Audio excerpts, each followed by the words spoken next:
going to use rip cone. Purpose of rip cone to enhance your off hand, to activate your off hand. First, dribbling natin. Remove 3 tayo. The third pound, let's place the rip cone on the third pound again. Grab naman siya. 2, 3. Wait, time. Every time you grab the cone, grab it. 1, 2, 3. Just grab the rip cone. Yeah. Third, placement of legs. Cross, then grab. 1, 2, 3. Cross, grab. 3. Then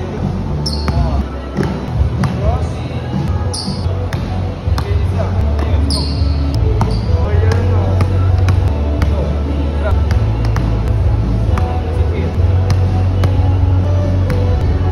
Toss and snatch. So that careful ka lang dito sa rib cone ha. Every third pound, tutos mo lang yan. 1, 2, 3. Okay? 1, 3. Let's go. 7, 8, 9, 4, last 6, 5, 6, 7. So hand and shake naman tayo. Same lang ginawa natin kanina. Pound, then cross time, di mo na siya i-place. Hand exchange na like this. 1, 2, 3, cross, then hand exchange. 3, cross, then hand exchange. Yan, let's go. Let's go.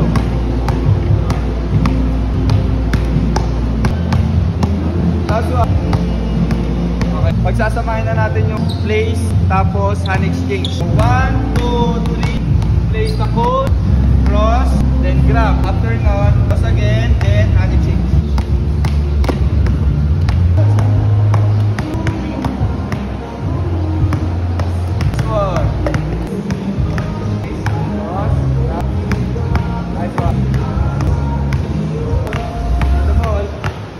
Harder. As 5, 4, 1, time. Okay.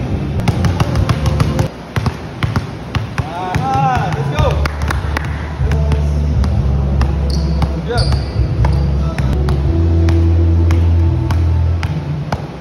Start from here. Cross. Then hand exchange. Start again. Cross. Cross. Cross. Good job. Let's go. So attack their knees. Make sure to lower your shoulders. Cross. Let's go. Good job. Clean up the ball. Ace. Cross.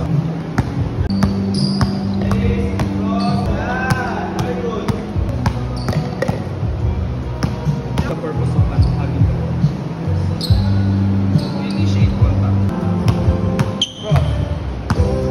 Yeah. Cross.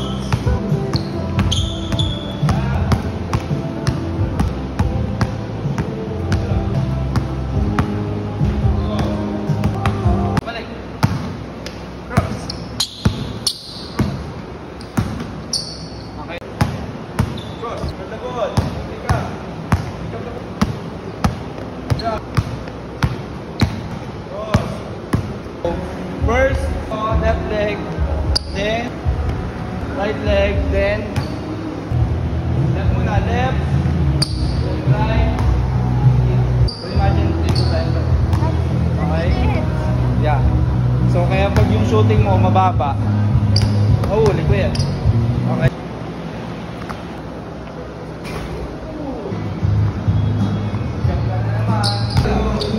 Yeah. Nice one.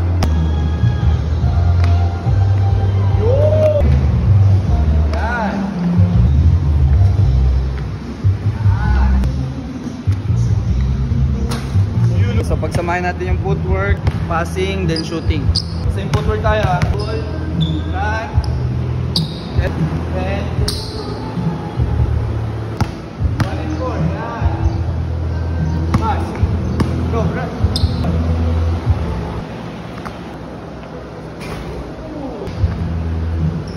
Yan.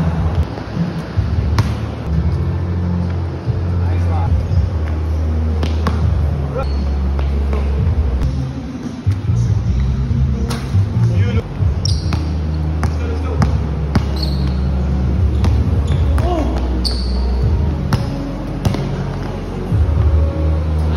So yung gagawin natin, training. So continuous siya. Nakakapagod. Okay?